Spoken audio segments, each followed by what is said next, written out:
Here we go. Hello, everybody, and welcome to Wednesday. It's a new year. If you follow Rosh Hashanah, sending best wishes to everybody out there, whether you're of the tribe or want to become enlightened.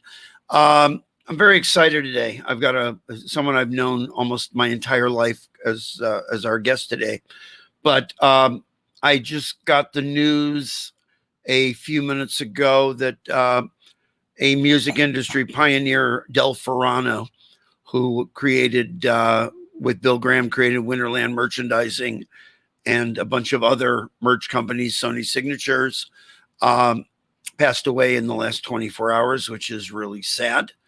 I don't believe that this was COVID, but I'm not sure. I'm not going to open the story to find out. That's a sad one. Good news is ABBA is back. And if you haven't followed the stories, check it out. ABBA is going to do a VR, AR kind of a presentation. They're calling themselves avatars. So it's great to have ABBA back. And if you haven't heard the two tracks, they're really, if you can admit that you're an ABBA fan, I do openly, they are really good tunes. So I'm going to just jump right to it again today. I keep saying I want to review a couple new products that I have, but I'm going to jump right into this because I'm very excited. I grew up in Cleveland, Ohio, and I went to elementary school in Shaker Heights, which is, for some people, it's a legendary cliche of growing up in the suburbs. And in second grade, I met two brothers, David and Harry Spero. Their father was working for the Cleveland Indians. He was one of the first people that I believe was ever in CRM, but we'll ask him. And the first thing they did was give me a membership card to something called the Big Wahoo Club, which was your fan club for the Cleveland Indians. Now I guess it's out of fashion, but at the time it really created a bond between Cleveland Indians baseball fans and their team. So without further ado, I would like to bring in David Spero, who is coming to us live from Cleveland. And here we are. Here. Hi. Happy New Year. Happy New Year to you. It is so great. Are you still writing 5781 on your checks? I've gotten that from like 5 or 6 people. I've even got that from Goyam today.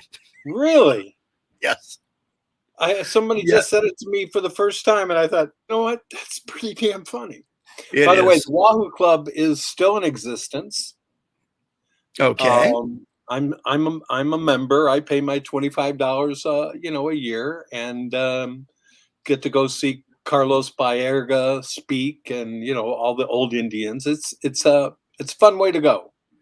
But was that? I mean, again, who knows in second grade what was out there? But in my mind, it was one of the first, fan engagement things. It was CRM. It was, customer relationship management. Right. And it's interesting. It was done because of a sponsorship, because of two car companies wanted to do something relating to the Cleveland Indians. And my father put this thing together called the Wahoo Club. And it was sponsored by Jim Connell and Ed Stinn Chevrolet. Oh, my God. And it was how did David Blauschild miss out on that? I don't know. He was busy selling a car to Jimi Hendrix. Really? Oh, yeah. Hendrix? Jimmy bought you can take it. Go ahead. Yeah, Jimmy bought a Corvette from him. Paid cash. Jane Scott took him there. I love it. So I don't even know where to begin. Like I've said, we met in second grade. You got into music before I did, because of your father's work. Right. So we'll run through some early history, and then I want to talk on some touch points. Okay. My dad was a TV producer in Cleveland, and he had been watching a bunch of these. Boy, everybody wants me today. Everybody wants you. Take one. Tell me you're doing an interview. That'd be great. Oh, I should have taken that was Paul Rogers. Call him back We'll call him in a bit. in a bit. Okay. So what happened was he had been watching all these dance party shows, and at the same time realizing how huge music was coming in our world. This is 1964. So we've already had a couple years of Beatles and stuff like that, at least peripherally. And in 64 is when it all exploded. And what he decided that he would do is take top 40 radio and put it on television. So instead of like Dick Clark and American Bandstand, where they'd have, one band on doing 2 or 3 songs, everything else was dance numbers, he would have like 8 or 9 artists on a show and 1 or 2 dance numbers. More like Hullabaloo or Shindig. Much more, but 3 years prior to either of those shows. Right. So he would have a show that might have the Dave Clark Five and James Brown and Leslie Gore and the Supremes and you had Otis Redding's last Otis performance. Redding was, in fact, his last performance was on the Upbeat show. Yeah, because it's funny. I was go ahead. The last song he sang was a duet with Mitch Ryder and the Barkays doing "Knock on Wood." What was interesting was the next day he was supposed to perform at Ithaca College, where I was going to school at that point. And the plane crash happened.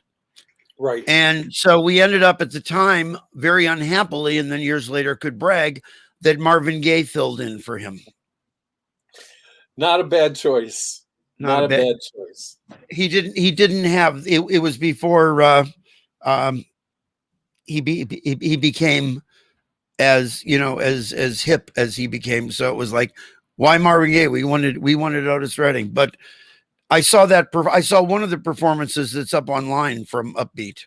Right. Yeah, that's the last show. Yeah. He does Try a Little Tenderness and Shake, I think, and Knock on Wood.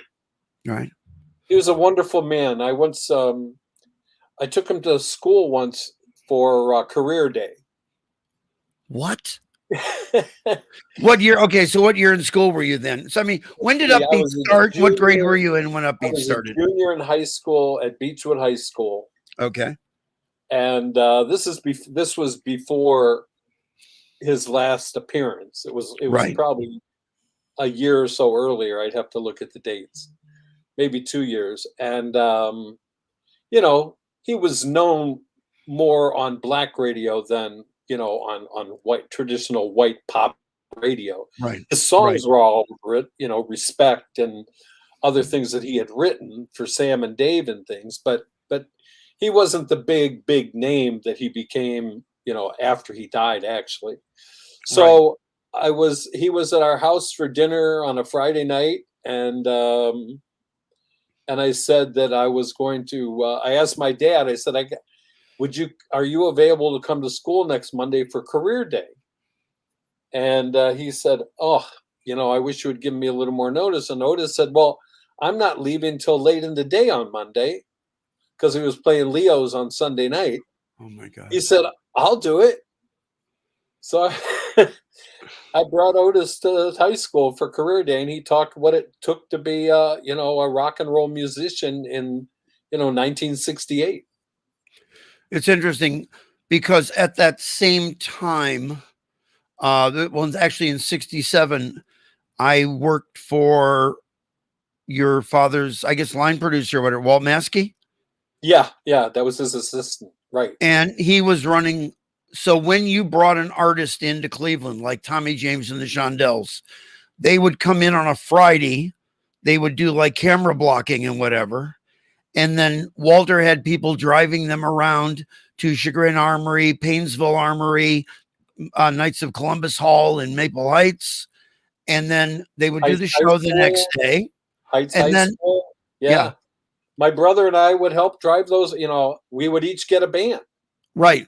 And I had to make who were the 2 brothers that ran the clubs? Do you remember possibly? The LeConte brothers, or No, it wasn't LeConte's. It was the guys who basically oversaw. the Hullabaloos. Yeah, Lavigne or something like that. I can't think of his name. something like that. Yeah, I can't remember. You know, I would have to make sure, besides doing promotion for Chagrin Armory, that whoever we had the correct backline, that we had a Fender amp, that we had, you know, because it would not be the whole band. It would be like Tommy and the lead guitar player and maybe the drum. It wouldn't be everybody. Right. The house band would back everybody up. Right. Right. Yeah. So you grew up with like Otis coming over for dinner. I mean, talk about some of those other ones where it's like, you know, Dad, who's coming over? Guess who's coming to dinner? Probably the earliest ones of those were when I was probably 2 and 3 years old, and I have no recollection, just the pictures that my parents have. My dad was very close with Bob Hope, both being Clevelanders, and they worked to put the USO together back in the 40s. Oh my God. And so Bob and his wife would come and babysit Harry, my older brother, and I, so my parents could go out and catch a movie or a dinner together or whatever. And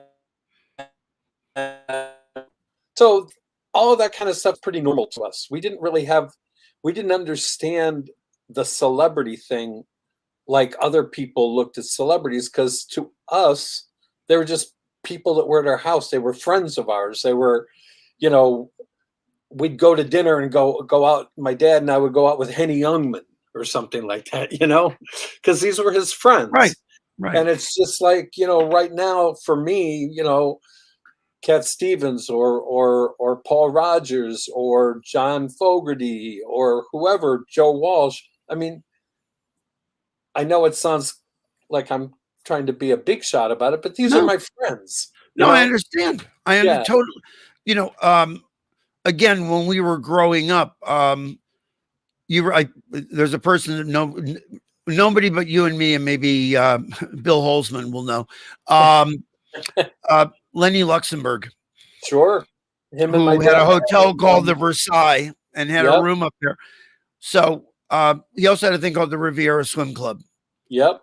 And I remember that Buddy Hackett performed at the... I so remember Buddy Hackett there. I so remember that. And my mother brought him home for dinner. And it was like... And it turned out, and this was the earliest for me, and if you want to name somebody, you can, and if you don't, where that moment of you're like somebody you idolized, you found out that off camera, they weren't the nicest people in the world. Buddy Hackett was one of the funniest people, you know, and I'm a kid, I'm like 15 years old, but he's hilarious and a complete brat backstage, off stage, not over for dinner. For dinner, he was nice, but you know, this is cheap wine. This isn't what I wanted. Where's my whatever? The whole thing about what happens off camera. Yeah. I mean, if without naming names are out, what was the first person you might intimate that you went, oh, wait a minute, he's not who I thought he was? Actually, it was a baseball player. Okay, then go ahead. That's easier. There's a guy who pitched for the Indians named Sam McDowell. And I was at the old Cleveland Stadium, and I was walking through the stadium, probably like the 6th or 7th inning, to go to the bathroom or get something to eat. And here comes Sam McDowell. He'd come out of the game like 2 innings earlier. And he was in a huff and he was leaving. And I went up to get his autograph. And it was the first time an adult ever told me to fuck off.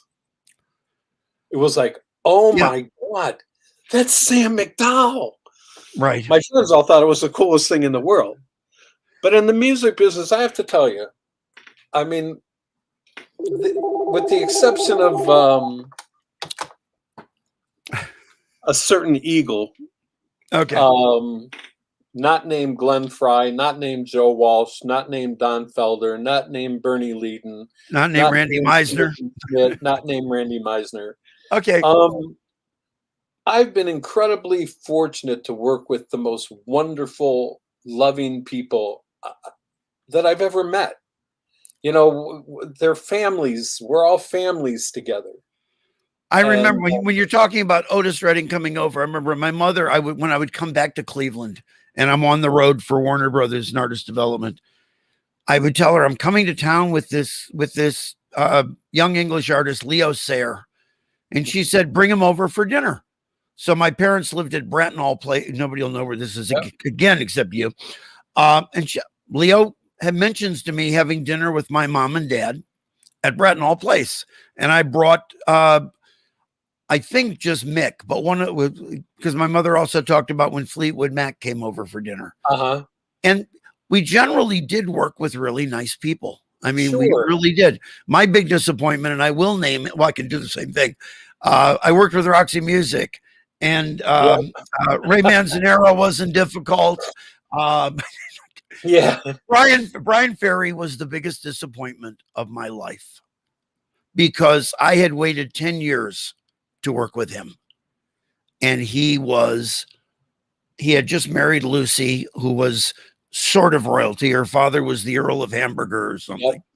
And he had become, coming from Brixton, which would be like in Cleveland coming from Glenville. Right. He was now the guy, and he really was the guy in the white tuxedo jacket. Yep. He crossed the tracks and it dressed up real good. And I had that with Ian Anderson. We were doing vice president of the Rock Hall, and I'd never been a huge Jethro Tull fan except for Aqualung, which I think is one of the finest albums ever made, and still holds up today for me. And Ian is brought in, and he said, you go. I don't want anybody in here while I'm doing my sound check. And I said, well, I need my technical people in here. He goes, no, they have to be behind the wall. No, nobody can watch me do my sound check. And I'm like, what the hell is wrong with you? Who do you think you are? Wow. And this is years past their, Again, back in early Belkin day, from what we were talking before we started about, the show's called Connected, and the idea is how people, music, technology, connect us all. I was lucky enough to end up, and I don't know how. Again, it was Belkin, but I don't know how. Moody Blues and Jethro Tull both played the Allen Theater. Yep. And for Moody Blues, I sat on stage next to the Mellotron. Wow. And I literally was like leaning. I didn't know what a Mellotron was. It was this tape loop keyboard thing that was amazing. It was actually the beginning of like tape loops. And Jethro Tull played. And also Lee Michaels played. I do. Oh, right. With Frosty. Right. Lee Michaels and Frosty. It was just the two of them. Right. Yeah.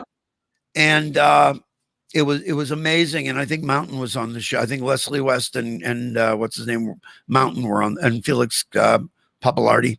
Yeah. But being that close to the music and growing up around it, it was wonderful because you did have these very real connections with the people that you worked with.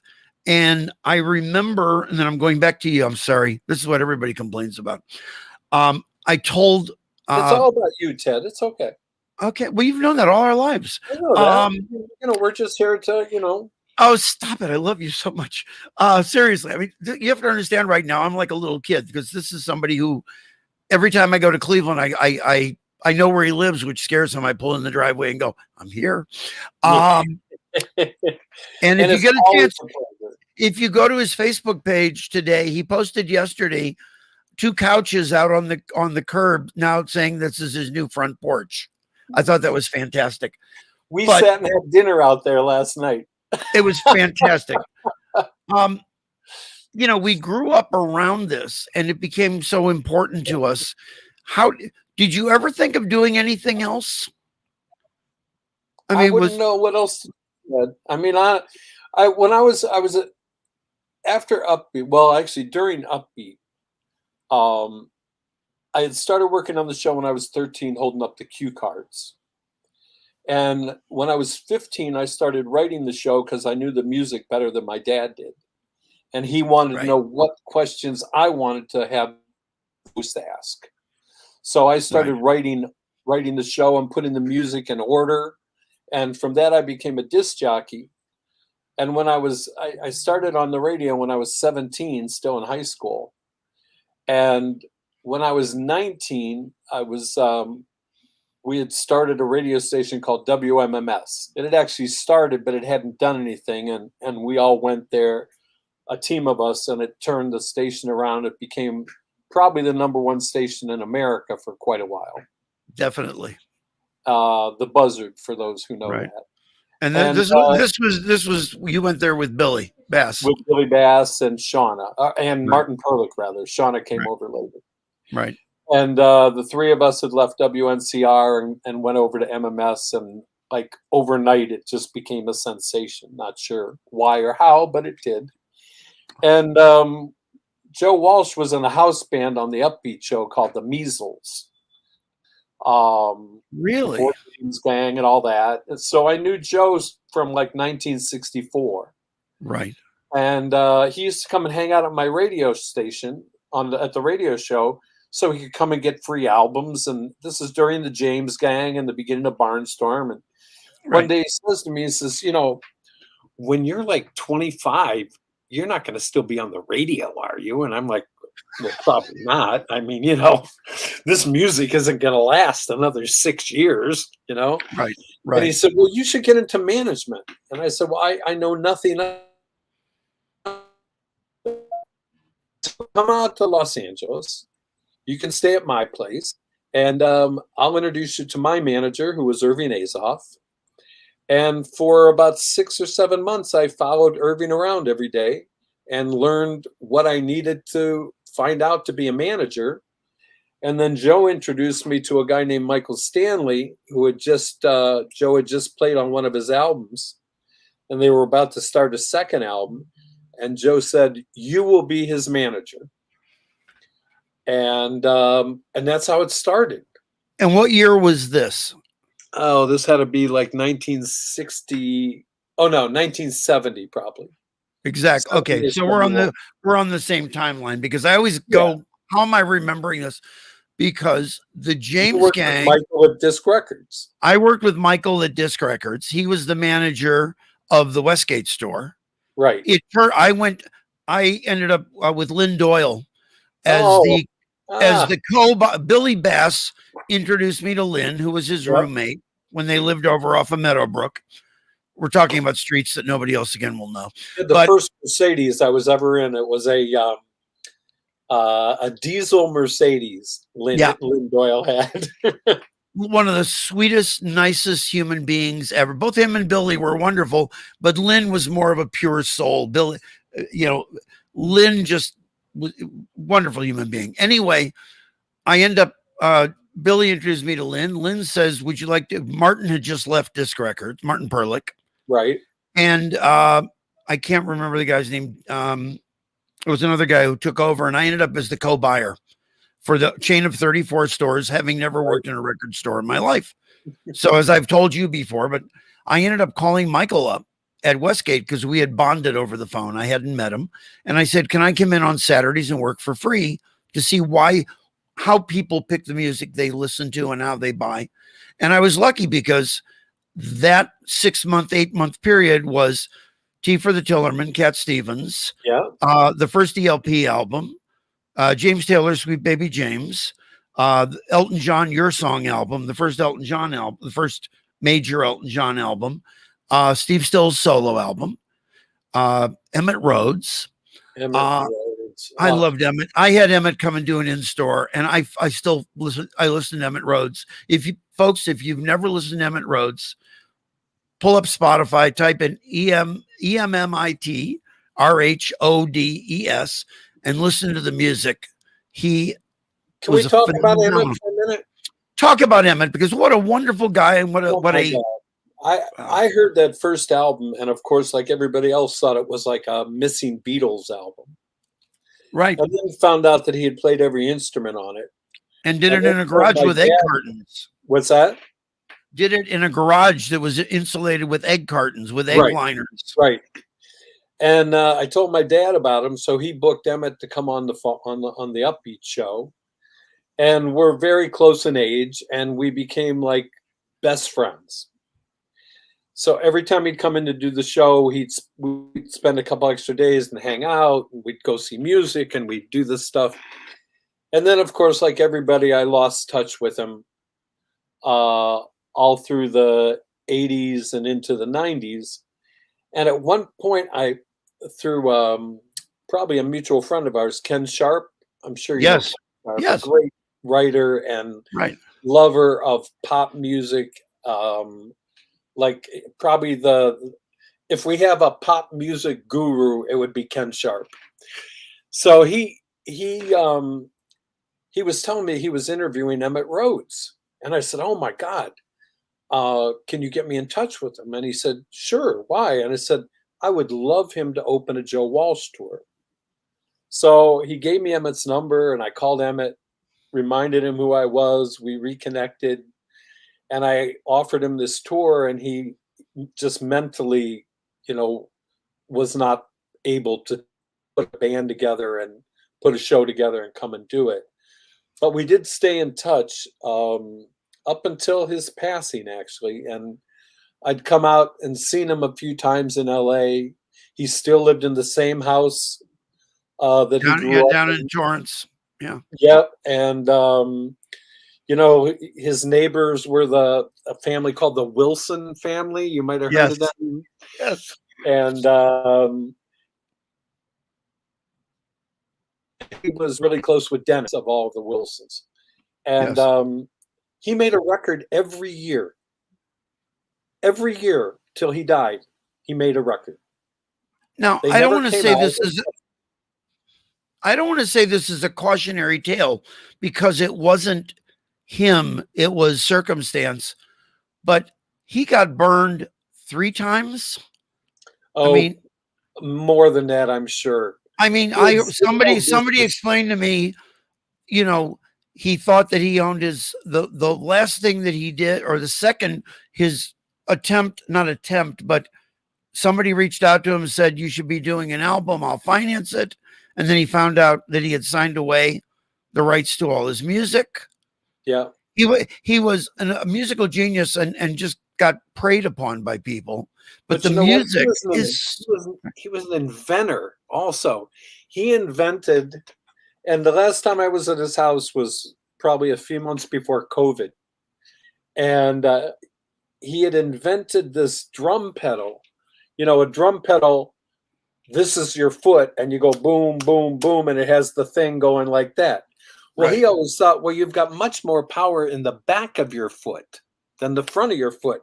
So he designed a drum pedal where you went with your heel on it, and it gave it so much more force.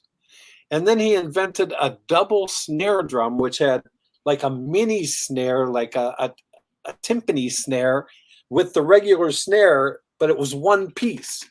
And the head was one piece for the small one and then the big one all together. And the hi-hat was connected to that. And he had invented a lot of different pedals and stuff for guitars, never made a penny off it, and pretty much died broke.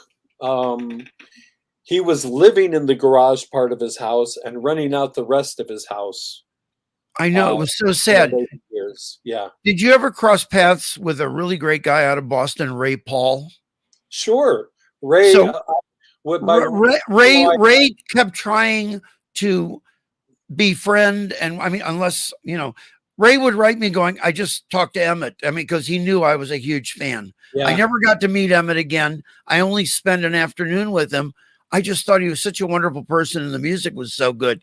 Then Ray would give me updates of, he was coming out of his funk, and then whoever said he was investing ended up taking it. It literally was, he'd pick his head up out of cautiously out of the ground and get hit over the head again with a mallet. Yeah. I mean, I tried to help him for free. I said, look, your music has made me so happy over the years. I don't want anything. And, he knew me, but he couldn't trust anybody. Yeah, I have this. Ray sent me this DVD that he did that was sort of like the Emmett Rhodes story, and it's great. Oh yeah, it's great. But I mean, it isn't one-man Beatles or something. Yeah, yeah. So you've been on all sides of it. things have changed. I mean, it's not like getting the record on MMS anymore, or getting it on, Wixie and Cleveland, Cleveland references.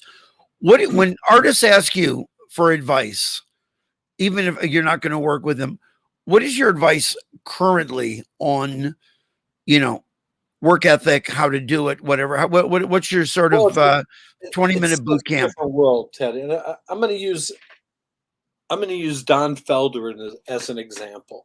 And I love Don. He's a dear friend. I would go to the end of the world for him. We started working together. He had just done his first solo out. Well, I don't know if it was his first solo album. His first record after Eagles, post leaving, being asked to leave the Eagles. Right. Fantastic record. I mean, the best Eagles record they never made, to tell you the truth. For background vocals, he got Crosby, Stills, and Nash. Okay? So he's got these people, and it's a wonderful record, and we go to New York, and we're shopping it for publishing and for a record label. And I said to Don, I said, what are your expectations on this record? Now, this is probably 6 years ago, somewhere around there.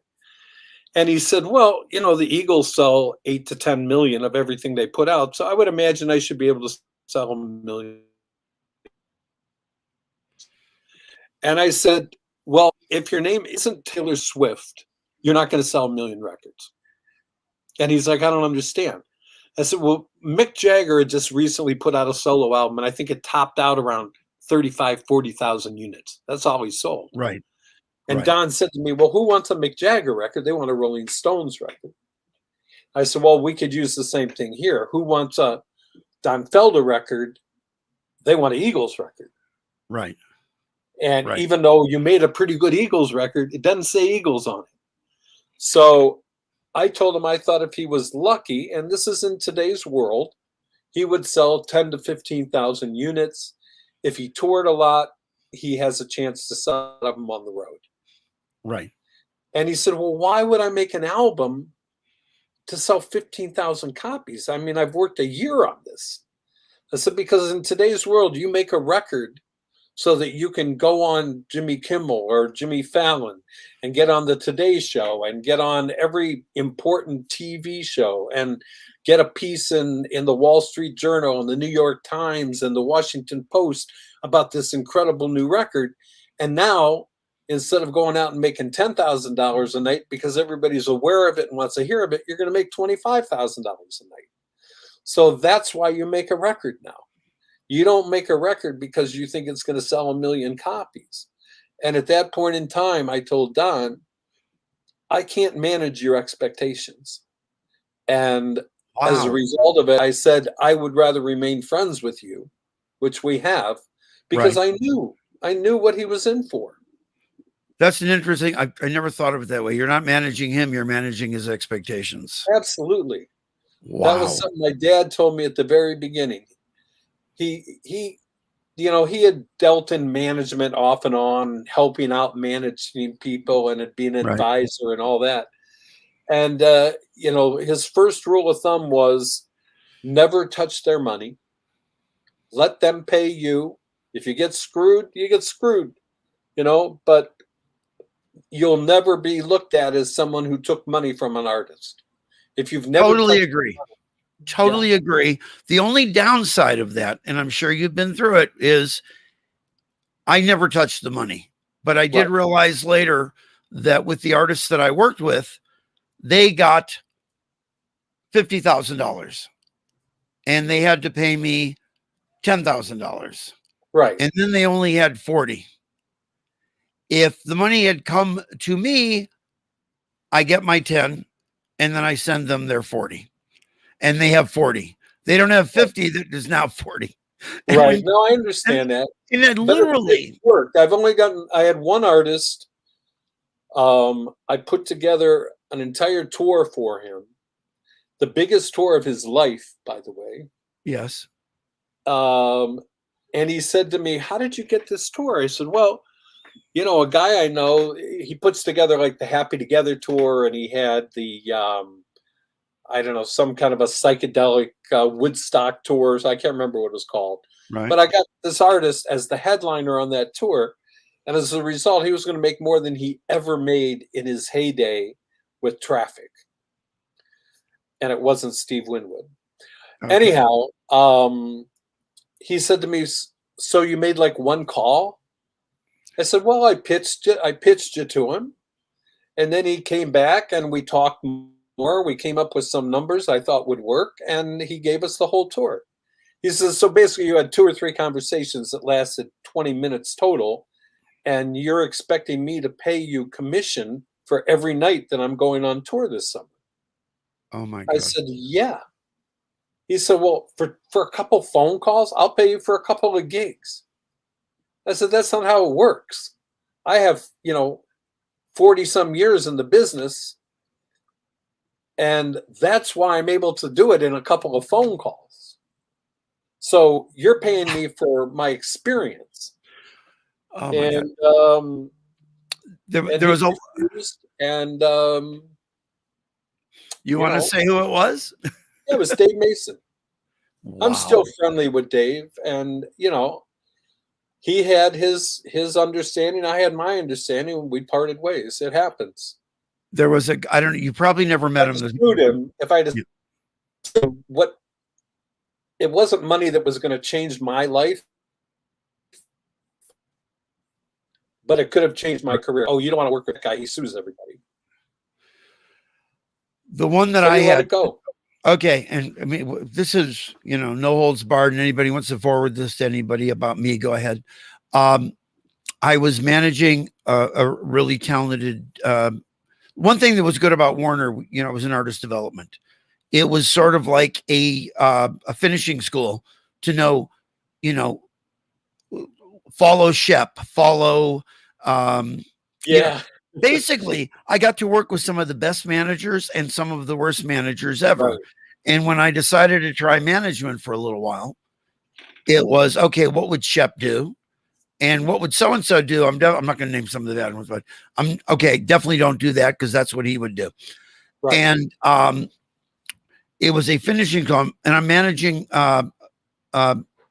I had worked with Al Jarreau and David Sanborn and Pat Metheny and George Benson and Pat Martino and Jaco Pastori. I'd worked with all these great, Warner jazz artists. I mean, they weren't, and then the UCM artists, Keith Jarrett and whatever. So Yeah, I was household names. I mean, that was the top. They were the top, the creme de la creme. Right. And, and again, you don't have to go to manager school. Pat Raines, who managed Al Jarreau and David Sanborn, owned a bar in Milwaukee where Al Jarreau sang, and he came to LA with him, got him signed, and he grew. Pat became a world-class manager. Yeah.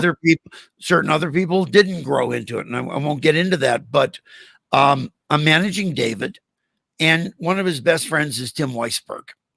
Yep. And he had done the album with Fogelberg, Twin Sons album. And I said, "Why don't you work with Fogelberg anymore?" "Oh, he won't talk to me." So I called up Howard Kaufman and Charlie Fernandez, and I forget who else. And I said, "What's up?" And they said, "He doesn't want to work with him. He can't. He's horrible. He can't do it." I spent 1 year convincing Howard and I don't know if it was Richard or Charlie and whoever to do a reunion.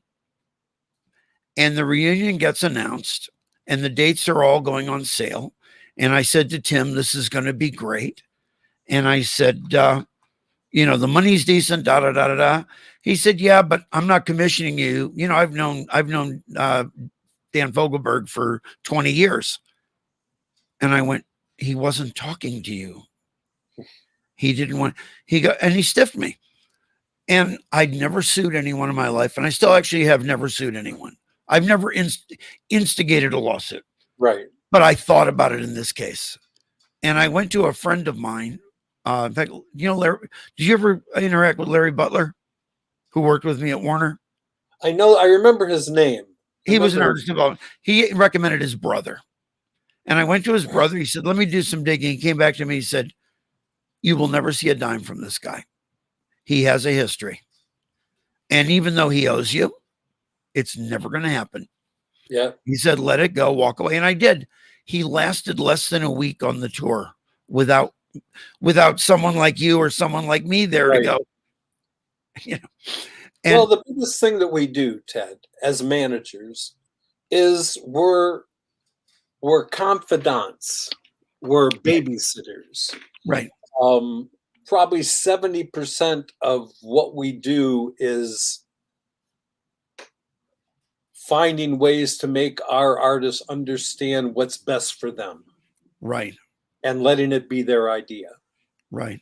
One of the best examples, and again, I know I'm doing way too many stories, but we know. Okay, it's 1975. I'm in Washington, D.C. I'm at Constitution Hall with Gordon Lightfoot.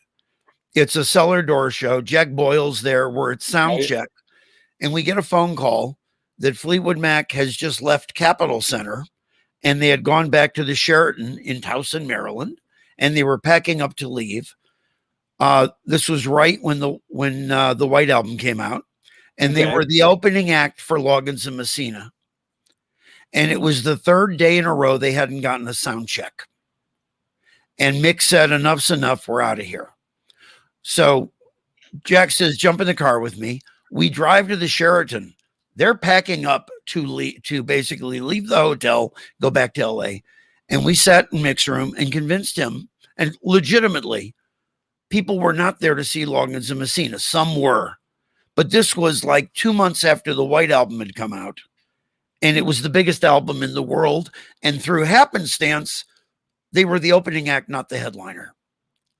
Right. And we said, you are doing a disservice to your fans. You're doing a disservice to yourself. I can't tell you, what's going to happen, but we're going to sit down with Shiftless and Larceny.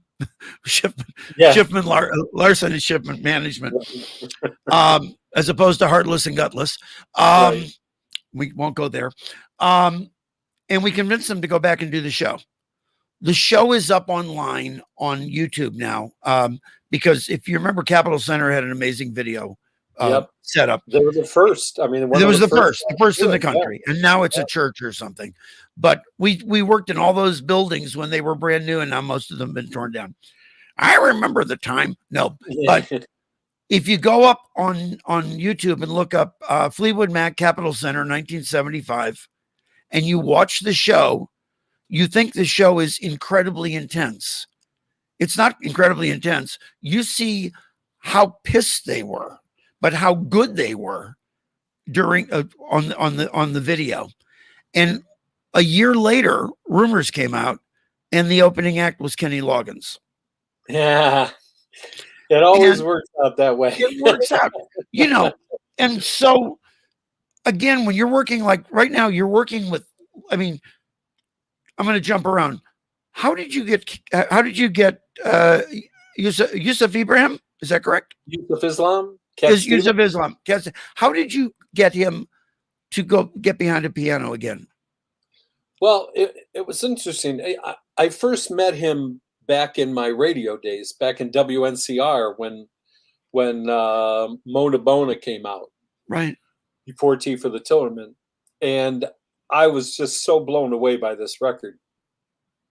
And Gary Lippy, who was a promotion guy at the time for A&M Records, he shows up one day at the studio with Cat Stevens, and we kind of took to each other. We was like, I was just, I must say, it was probably one of the few times that I'm actually like speechless to be around somebody.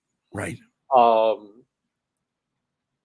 And it was weird, and as a result, A&M used to send me to go see him when he played New York, or they'd send me to Chicago, and we'd hang out and all of this stuff. And then he leaves the business, and we now go to like 2005 or 6, and he's working with a company called Eagle Rock, and he's going to release a video, a DVD of a show from his very last tour in 1977. At the same time, I'm managing Dickie Betts, still managing Dickie Betts. And I had called the company because I'm doing a DVD with them too. What I don't know is the secretary says, David Spero's on line 3, and the guy goes, tell him I'll call him back. what happens on the other side of the phone, what I don't know about, is Cat Stevens says, David Spero from Cleveland? And he says, yeah. He goes, is he still on the radio? He goes, no, he manages a bunch of people, Dickie Betts and Joe Walsh and Ian Hunter and all these things. And Yusuf says to the guy at the record label, well, I need a manager. Can you give me his number? So the next day I'd been running errands and I come home. My wife says, a guy named Yusuf Islam, I think I wrote it down. He used to be Cat Stevens. He was calling you. He said he wants to talk to you and he's going to call back in an hour. And I'm like, you sure it wasn't my brother, doing his fake English accent? And she goes, I swear to God, as soon as I heard his voice, I knew that's who it was. Right. Hour later, the phone rings. It's him. We're laughing on the phone about old times. He says, I'm only going to be in town for a couple of days. Is there any way you can get up to New York? I said, look, it's 4:00. There's a 7:30 flight tonight. I'll be on it. I went up. We had dinner. Wow.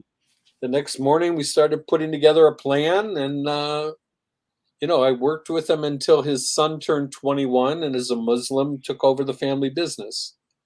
Okay.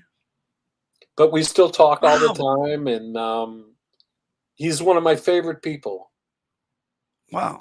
So I got to work. What was it like? I mean, I remember I saw it. I had just moved to Boston and I had seen him a couple of years before. In fact, even going back, the artists that artists that you've worked with, artists that people don't remember that. I mean, Elton John was the opening act for the Byrds. I was on Thanksgiving Day. Yes, I was there. And I was there and I still have the poster. Right. Jimi Hendrix opening for the Monkees, which I never saw. But the Beatles, when they did Public Hall, I forget who these moments that we've got, that some of them I share with you. The Rolling Stones at the arena here. At the hockey arena. But I was and nobody will know who this is except you. You know the story. Mike Douglas sang at my bar mitzvah. Yep. And my mother hired Mike Douglas. Dave Clark 5 sang at my bar mitzvah. Right. At the Riviera Swim Club. I love it. So my mother hired Mike Douglas for $50 because he was Irish Catholic. He'd never been to a bar mitzvah before. And he said if he could bring his wife Genevieve and we'd feed her, he'd do it for $50. A few months later, his assistant calls my mom and says, we have a band coming in from London. They're stopping in Cleveland before they go to New York. Maybe Teddy wants to come see them. They're called the Rolling Stones. So I went I skipped school, went to the Mike Douglas show. Yep. And that's when I met Mick for the first time. He wasn't rude. He just was quiet. And years later, he says, nice to meet you. And I said, no, I met you when I was 14. I said, you were a little standoffish. He goes, yeah, I was. But were you that same day that they did the Mike Douglas show? And you know what? They were, I think we looked at them as rock stars and they were just kids. I mean, they were kids when they were doing right. And the enormity of what they faced. And I've had talks with Ringo about this, about what it was like.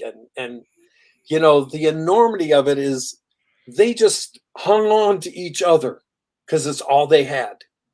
I mean, physically hung on to each other, whether it was the Rolling Stones or the Beatles or the Dave Clark 5 or the Kinks or whoever it was. It was so enormous what was happening to them. So we've seen anything like this. Two things. One, if you want to have a fun time, everybody, go to YouTube and look up Rolling Stones, the Mike Douglas show. The break when he's meeting the band. And, we lost Charlie Watts last week.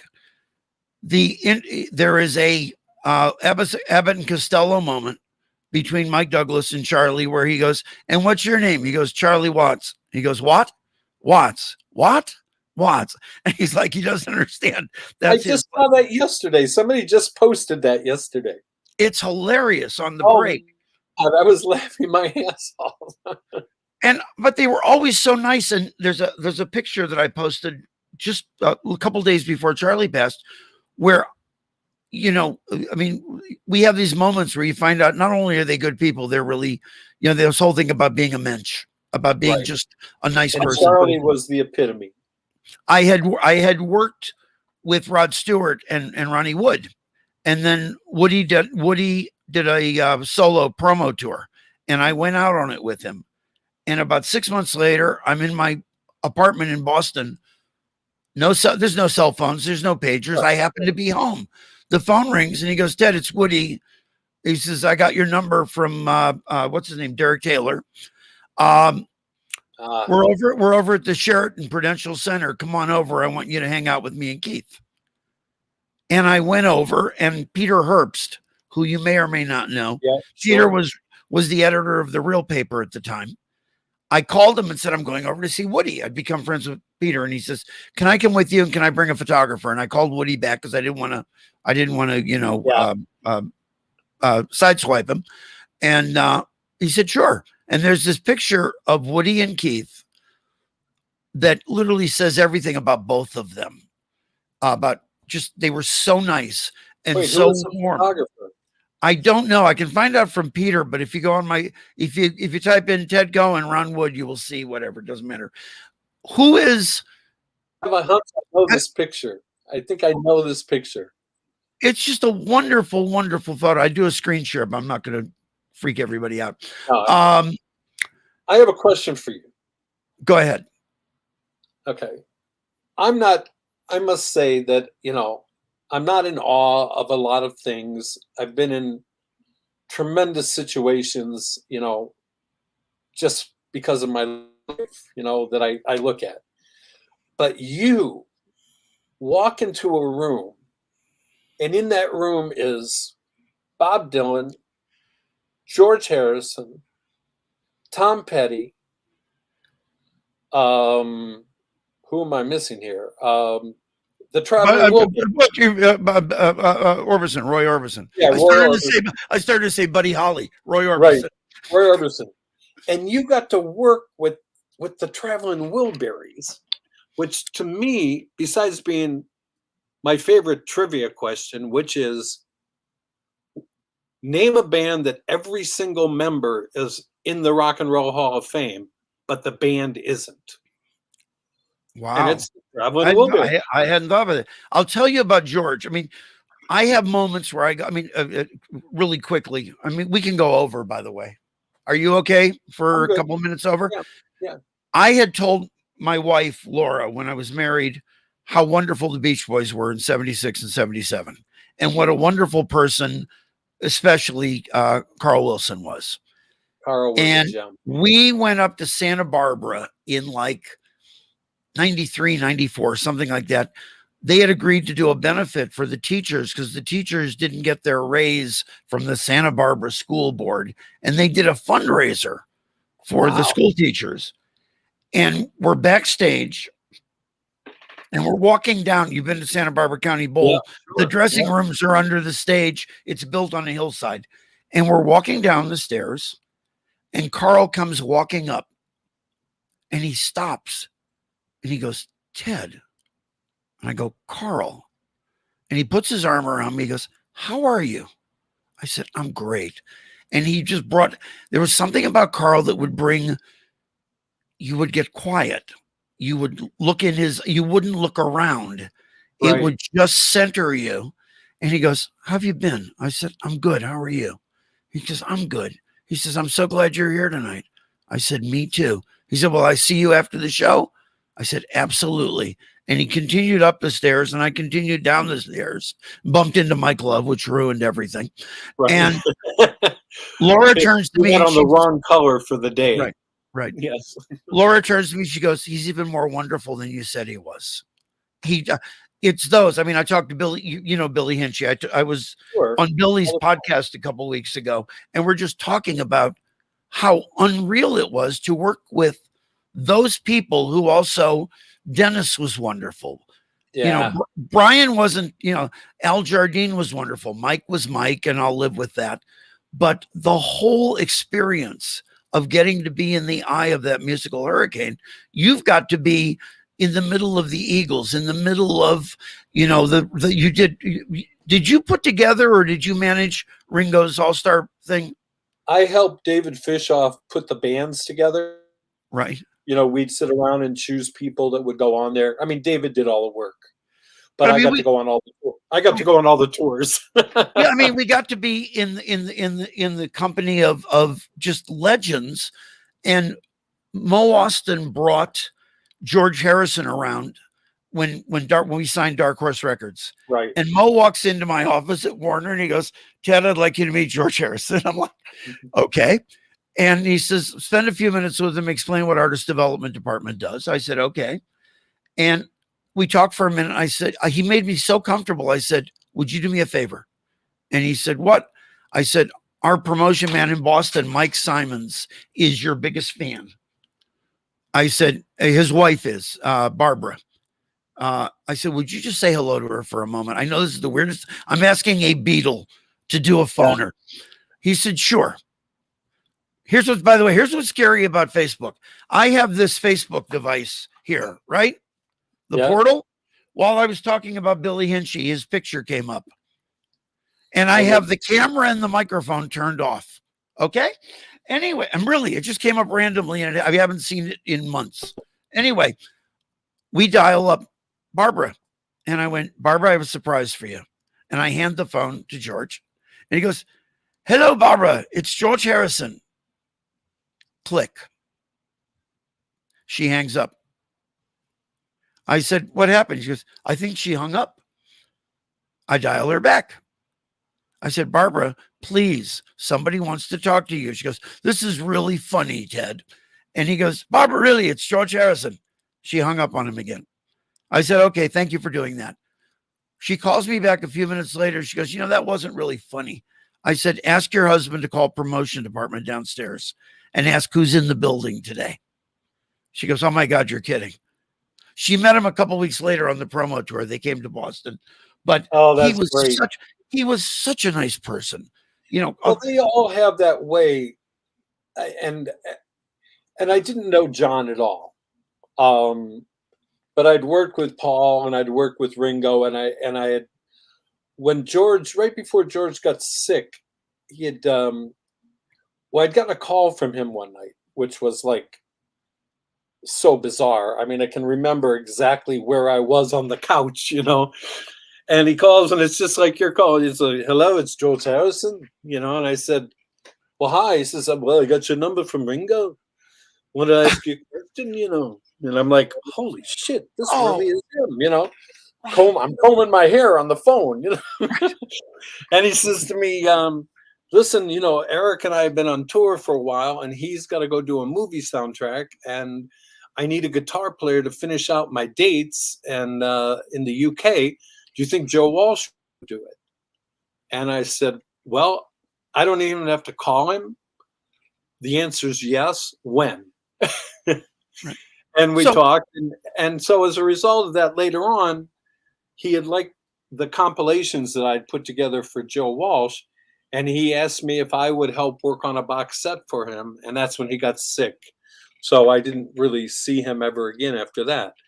But when I was working with Cat Stevens, when we were doing the Road Singer record, right, we had just finished the track and we're walking back to the hotel and we were down in Nashville doing some overdubs on a track. And Yusuf says to me, "You know who would be great on this?" And I said, "Who?" And he said, "Paul McCartney." I said, "Well, how well do you know him?" He says, "Well, I've never met him." And I'm like, "How can that be?" He said, "Well, everybody was going in their own way. We didn't really, unless we were on shows together, and I really didn't play with the Beatles, So I said, "Well, I know him and I know people in his office, so I'll make the call." So I call his office and I say, "Hey, tell him who I am. Tell him that Yusuf went." And they explain to me, "Well, Paul doesn't really do other people's records unless they're Beatles or personal friends." right. I said, "Well, if you could just give him the message, that would be fantastic."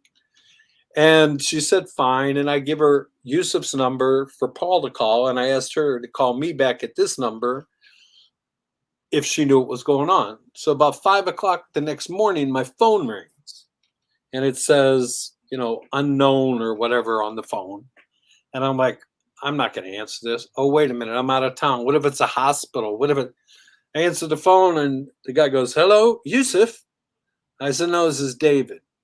David, Paul McCartney. I get to sing with Cat Stevens? Are you kidding me? And I'm like, hold on a second. He says, where are you? I said, I'm in Nashville. He goes, oh, I'm sorry. It must be the middle of the night. And I'm like, well, 5 o'clock, but it's worth it, Yeah. And he tells me, I tell him we're going to be in London the following week. He says, let's go to the studio. Here's the studio. It's right down from my office. I'll meet you there at 10 a.m. I'll set everything up. So I said, can you do me a favor? Could you call Yusuf and tell him so that he hears it artist? He goes, oh, man, I'd love to talk to him. I said, well, that other number you have, that's his. Right. 5 minutes later, there's a knock on my hotel room, and here's Yusuf in a bathrobe, totally disheveled, going, you'll never guess what just happened. And I said, wow, I had this dream, man. Paul McCartney called, and he wants to be in the studio on when. He's like, oh, my God, that's what happened. I said, he's too close up there for me, Right. I have to be careful. So I come clean. I said, well, actually, Paul just called me. I told him to call you. And he's like, I can't, we're dancing like two in the hotel, hallway. And the next Wednesday, here we are. I'm in the studio with Paul McCartney and Cat Stevens. I can't really believe it. And Paul has this way, just like George, of making you feel so comfortable. He came in and he immediately takes out an acoustic guitar and he's like tuning it and stuff. And Yusuf said to him, hey, is that one of those is that one of those old Martin guitars or is that one of the new reissues that looks like the old one? Paul picks it up and he goes, no, this one wrote, let me think. I've just seen a face, I can't forget the time or place we just met. She's just the girl. And he starts singing it. And then he starts, and this one also wrote Michelle, my belle. And he's singing like 4 or 5 songs to me, Yusuf, and the engineer. And I can't believe I'm there. They go into the studio to work out some harmony parts. I call my brother in New York and I said, I'm sending you this picture right now. I'm not sure if I'm dreaming or if this is real. And I sent him this picture of Yusuf and Paul through the window, in the studio. He goes, oh my God. I said, this is real, right? He goes, yeah, I mean, do you believe you're in the studio with Cat Stevens? And I'm going, no. And Paul McCartney. He goes, yeah, but Cat Stevens, I mean, God. And I'm like, yeah, but I've been in the studio with him for the last 8 weeks. He's just a guy. Paul McCartney's in the studio. And, my wife's told me time and time again, you've never come down from that. Really? I think the one for me, and it's not somebody that I worked with, it's somebody that I got to hang out with professionally, but socially. I got a call from a friend one day to come over to A&M to this when it was in the studio. And he goes, I want you to meet the guy I'm working with. And I went over there and he didn't tell me why I was going there. And I get there and I walk in the studio. There's like 3 people there, him, an engineer, and this other guy, David Bowie. And David Bowie was the nicest human being I'd ever met. And he goes, he says, I'm blanking on my friend's name now because I was so in awe of David Bowie. He says, he's told me about you, Can I get you a cold drink? And I went, a tab? This was like in I was a tab guy too. Tab? I had a 2 6-pack of tab in the Van Halen rider. And I said, a tab, and he goes to the fridge and he gets me a tab and he comes back and we're just sitting shooting the shit. And he's wonderful. And then I end up 2 years later on the Serious Moonlight tour. I was dating the flight attendant, and Eric Barrett was the tour manager. Yep. And I knew Eric from James Taylor. And he said, come on along, there's room on the plane. and we're in Washington, D.C., and I think it's either the Ritz-Carlton or the Fairmont. I can't remember. And we're in David's suite. It's Carlos Alomar and Carlos and the other guitar. What? Earl No, Slick? not Earl. No, Carlos Alomar and I can't think. Anyway, I go to use the bathroom, and the door's closed, and I knock on the door, and he goes, "Come in." And I walk in the bathroom, and it's David Bowie and Susan Sarandon sitting in this huge bathtub, fully dressed, facing each other, having a conversation. And I went, "I'm sorry, I didn't mean to interrupt." They said, "No, sit down, join us." And I'm like, you can't be this nice. So, I mean, you have those, it hasn't been what people might think that they're all prima donnas. At the end of the day, most of them, 90% of them, even you sold me the other day.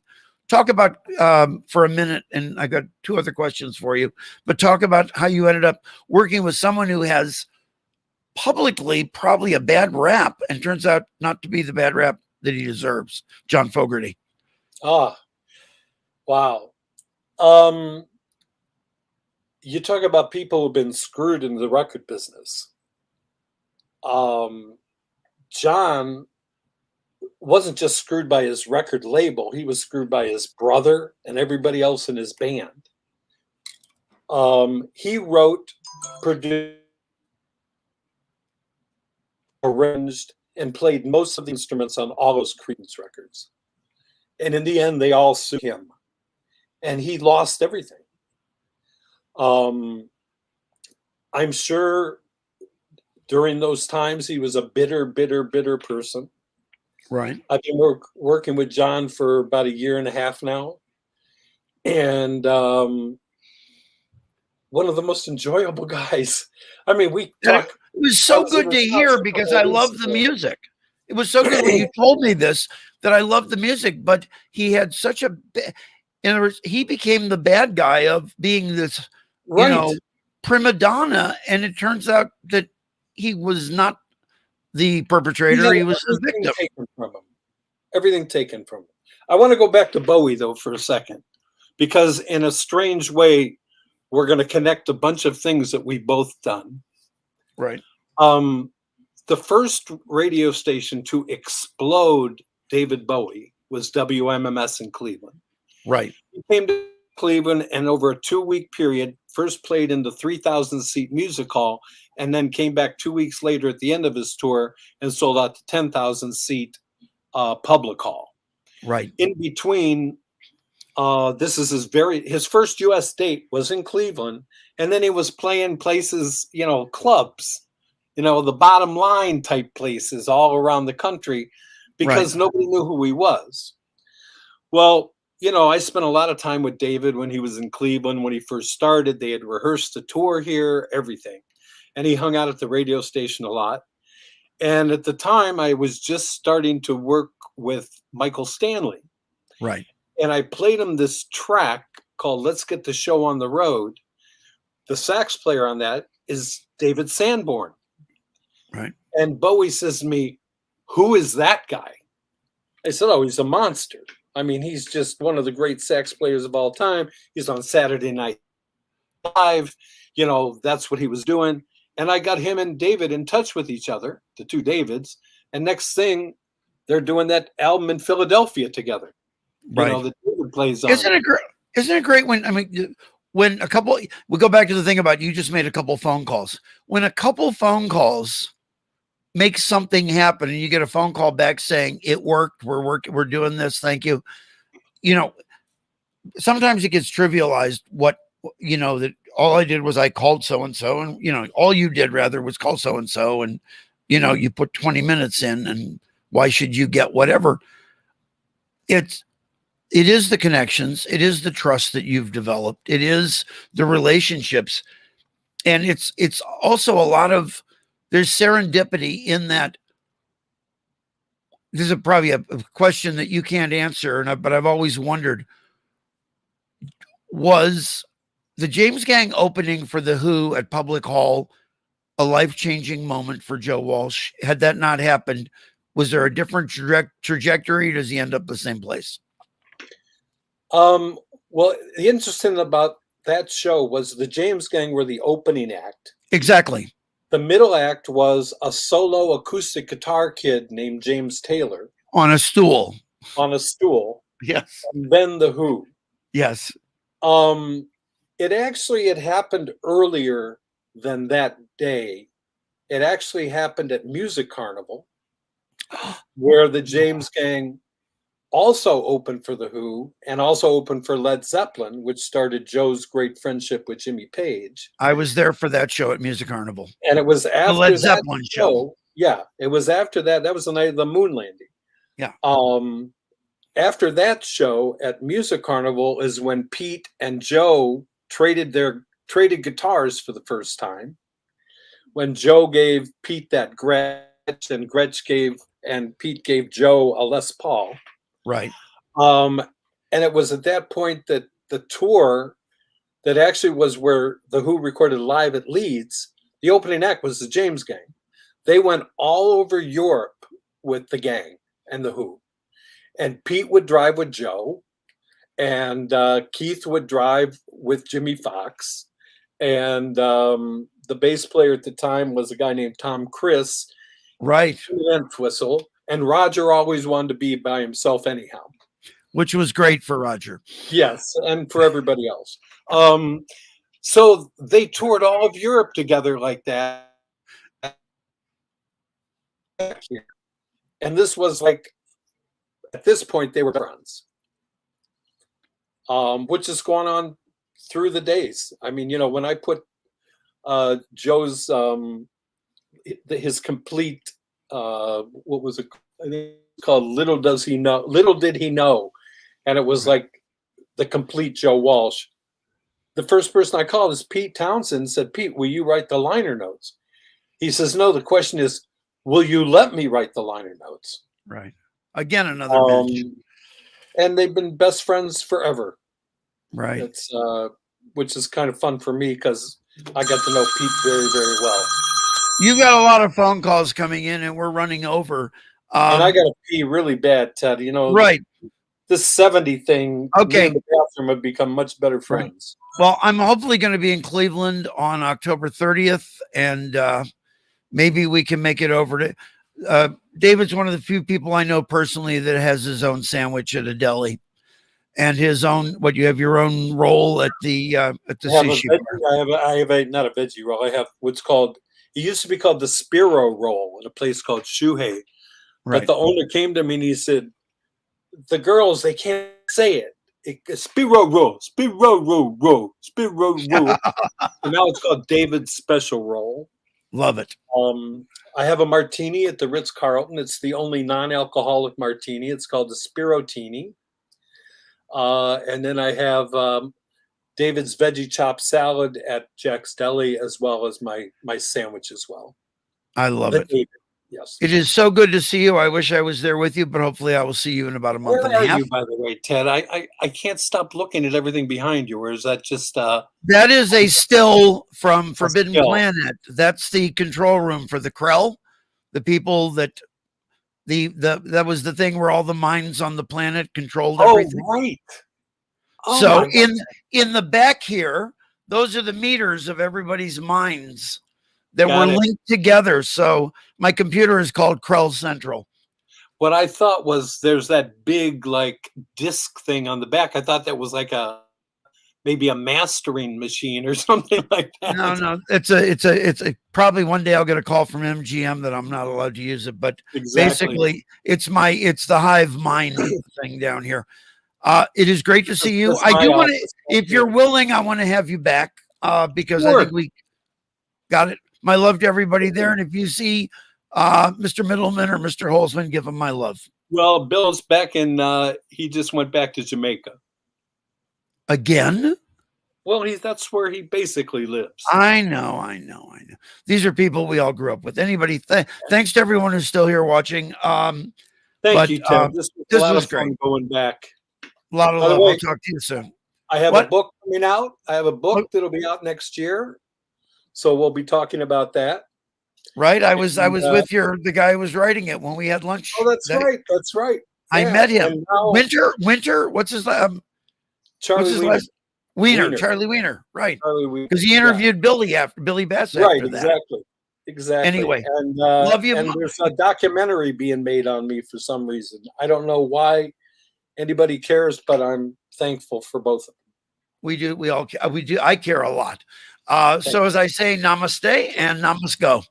I'll talk to you later. Bye-bye, Ted. Bye-bye. Okay. Where am I?